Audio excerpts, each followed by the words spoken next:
Halo Sobat Rich, bagaimana kabarnya? Semoga sehat selalu ya.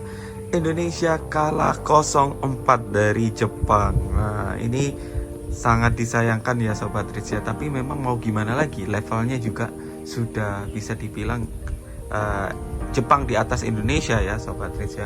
Nah, jadi Indonesia ini menelan kekalahan keduanya di kualifikasi Piala Dunia Zona Asia di Gelora Bung Karno, Jakarta.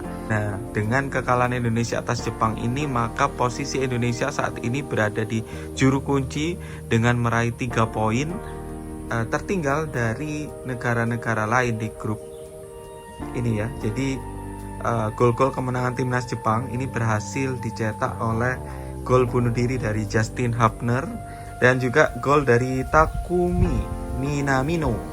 Ya, kemudian ada gol dari Hidemasa Morita dan juga Yukinari Sugawara. Dengan 4 gol ini maka Jepang sudah memastikan diri lolos ke Piala Dunia dan Indonesia sendiri masih memiliki peluang yang cukup besar ya menurut saya Sobat Rich, karena paling tidak untuk lolos ke playoff itu Indonesia harus masuk di posisi keempat.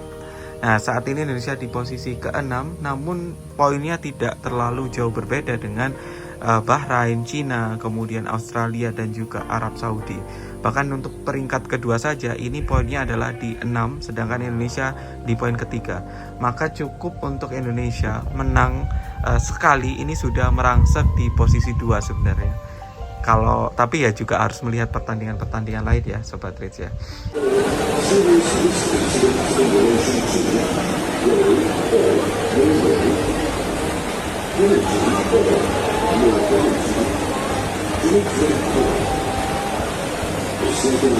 Nah, bermain di tengah guyuran hujan deras, ternyata timnas Jepang langsung tancap gas.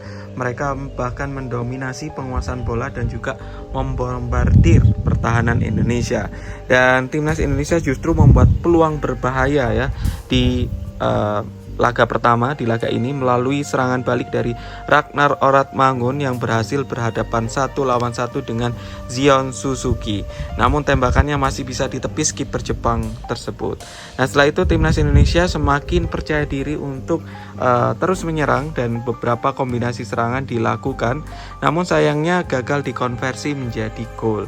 Justru timnas Jepang akhirnya baru membobol gawang timnas Indonesia berawal dari pergerakan cerdik Daizen Kamada di sisi kiri, kemudian memberikan umpan tarik pada Koki Ogawa dan sang striker melepaskan tembakan. Namun Justin Hubner berusaha untuk melakukan blok bola ya, dan bola justru masuk ke gawang Indonesia dan skor berubah menjadi 1-0 untuk keunggulan Jepang.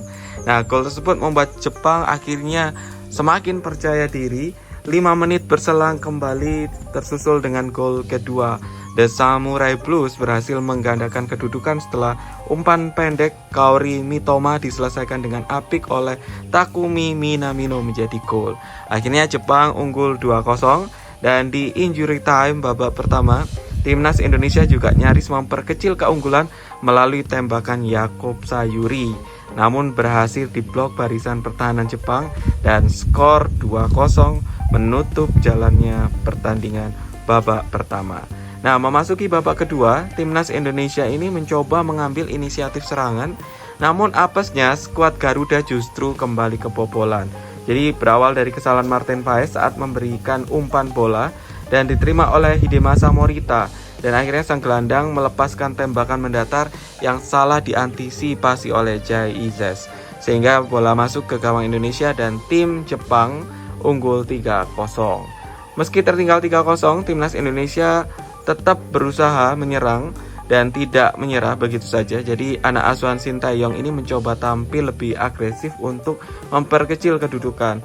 Namun di menit ke-69 Martin Paes kembali memungut bola dari gawangnya dan Yukinari Sugawara yang tidak dikawal dengan ketat berhasil masuk ke kotak penalti Indonesia lalu melepaskan tembakan dari sudut sempit yang gagal diantisipasi oleh Paes.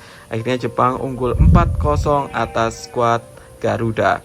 Di sisa babak kedua ini, kedua tim beberapa kali melakukan jual beli serangan, namun skor 4-0 tidak berubah hingga peluit panjang dibunyikan.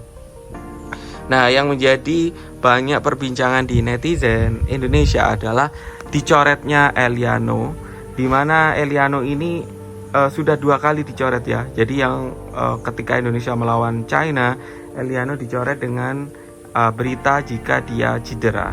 Namun nggak tahu ya apakah benar cedera atau enggak. Dan yang di kedua ini kembali dicoret Sobat Rich. Jadi padahal Eliano juga datang jauh-jauh ya dari Belanda dan dia juga bukan pemain kaleng-kaleng seperti itu. Namun entah mengapa Eliano dicoret, dan dari konferensi pers yang dilakukan oleh Sintayong bersama dengan timnas Indonesia, alasan dicoretnya Eliano menurut Sintayong adalah belum bisa seperti itu untuk bermain di skuad. Jadi Eliano belum cukup. Nah, entah maksudnya seperti apa ya. Semoga ketika melawan Arab Saudi nanti nama Eliano juga bisa tampil, karena belum dapat kesempatan sama sekali ya untuk Eliano main bersama timnas ya. Dan semoga juga hasilnya positif, karena 2 kali ini Eliano justru tidak bermain untuk Indonesia, padahal naturalisasinya dipercepat, dan dia pun datang jauh-jauh dari Belanda kemarin ya untuk menyaksikan laga timnas Indonesia melawan Jepang. Ya seperti itu Sobat Rich, kita doakan ketika nanti melawan Saudi Arabia di GBK tetap meraih kemenangan atau meraih poin ya, minimal misalkan seri, kemudian seri atau menang melawan Australia, dan untuk kemenangan Bahrain dan melawan Indonesia dan juga Cina melawan Indonesia, harapannya sapu bersih kemenangan 6 poin ya. Semoga itu terjadi untuk Indonesia bisa lolos di playoff atau masuk ke 4 besar. Seperti itu Sobat Rich, sampai jumpa di video-video berikutnya. Jangan lupa bagikan video ini ke seluruh Sobat Rich yang ada di Indonesia. Terima kasih, sampai jumpa di video-video berikutnya.